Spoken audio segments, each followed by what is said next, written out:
تازہ ترین ویڈیوز کے لیے چینل کو سبسکرائب کر کے بیل آئیکن اور آل نوٹیفیکیشن پر کلک کریں تاکہ آپ کو ملے ہر اپڈیٹ سب سے پہلے۔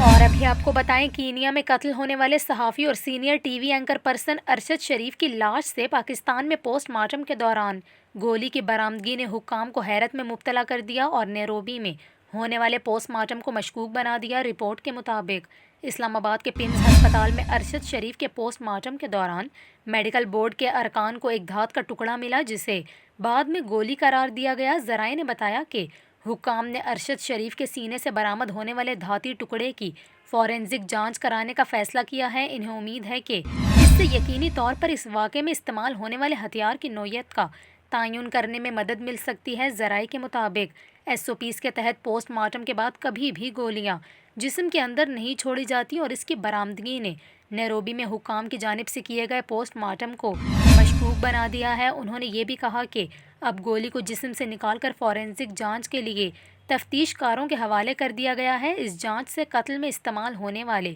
ہتھیار کی نوعیت کا تعین کرنے میں مدد ملے گی جو کہ قاتلوں کی شناخت میں مددگار ثابت ہو سکتا ہے۔